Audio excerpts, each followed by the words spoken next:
बिस्मिल्लाहिर्रहमानिर्रहीम, अस्सलाम वालेकुम। मेरा नाम डॉक्टर असद महमूद है। एक यहूदी की इस्लाम और मुसलमानों पर 5 साल की रिसर्च के बाद क्या रिज़ल्ट निकला, उसकी फाइंडिंग्स क्या थी, मैं आपके साथ शेयर करना चाहता हूँ। यकीन माने आपका ईमान ताज़ा हो जाएगा और बहुत कुछ सीखने का मौका मिलेगा। मेरी इस वीडियो को आखिर तक देखिएगा, यकीन माने बहुत कुछ लर्न करेंगे।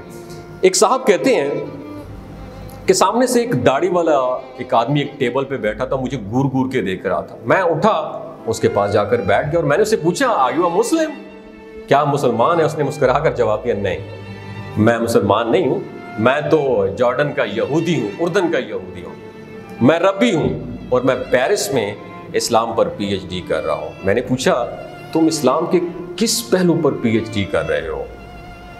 तो उसने शख्स ने जवाब दिया, शर्माया और थोड़ी देर सोचकर जवाब दिया, मैं मुसलमानों की शिद्दत पसंदी पर रिसर्च कर रहा हूं। मैंने कहका लगाया और उससे पूछा, तुम्हारी रिसर्च कहां तक पहुंची? उसने काफी लंबा सांस लिया और बोला, मेरी रिसर्च ऑलमोस्ट कंप्लीट हो चुकी है, अब मैं पेपर लिख रहा हूं। मैंने पूछा, तुम्हारी रिसर्च की फाइंडिंग क्या है?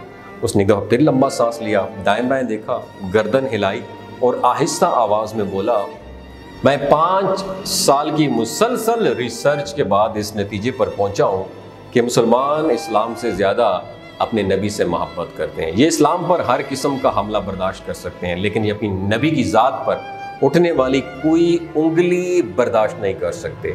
वो साहब कहते हैं कि जवाब मेरे लिए हैरान कौन था। मैंने कॉफ़ी का मग मेज़ पे रखा और सीधा होकर बैठ गया और बोला, मेरी रिसर्च के मुताबिक मुसलमान जब भी लड़े, ये जब भी उठे और जब भी लपके, उसकी वजह नबी करीम सल्लल्लाहु अलैहि वसल्लम की ज़ात थी।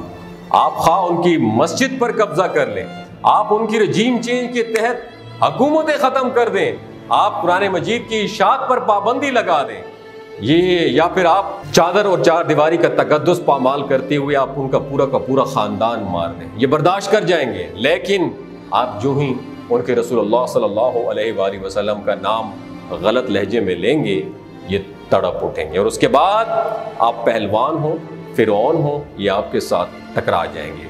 वो साहब कहते हैं कि मैं हैरत से उसकी तरफ देखता रहा। वो बोला, मेरी ये फाइंडिंग है, जिस दिन मुसलमानों के दिल में रसूलुल्लाह सल्लल्लाहु अलैहि वसल्लम की मोहब्बत नहीं रहेगी, उस दिन इस्लाम ख़त्म हो जाएगा। चुनाचे आप अगर इस्लाम को ख़त्म करना चाहते हैं तो आपको मुसलमानों के दिल से उसका रसूल निकालना होगा। फिर उसने क्या किया, उसने साथ ही कॉफ़ी का मग नीचे रखा, अपना कपड़े का थैला उठाया, कंधे पर रखा, सलाम किया और उठकर चला गया। लेकिन मैं उसी दिन से, वो साहब कहते हैं, हक्का बक्का बैठा हूँ। मैं उस यहूदी रबी को अपना मोहसिन समझता हूँ, क्योंकि मैं इस मुलाकात से पहले तक सिर्फ समाजी मुसलमान था, लेकिन उसने मुझे 2 फिक्रों में पूरा इस्लाम समझा दिया। मैं जान गया कि रसूलुल्लाह से मोहब्बत इस्लाम की रूह है और ये रूह जब तक कायम है उस वक़्त तक इस्लाम का वजूद भी सलामत है। जिस दिन ये रूह ख़त्म हो जाएगी, उस दिन हम में, ईसाइयों में और यहूदियों में कोई फ़र्क नहीं रहेगा। दोस्तों, अगर ये वीडियो सुनने के बाद आपका ईमान ताज़ा हो गया हो, इस वीडियो को सदका जारिया समझ के दूसरों के साथ ज़रूर शेयर कीजिए। हो सकता है आपके एक शेयर से अल्लाह ताला किसी की ज़िंदगी और दिल बदल दे। बहुत शुक्रिया।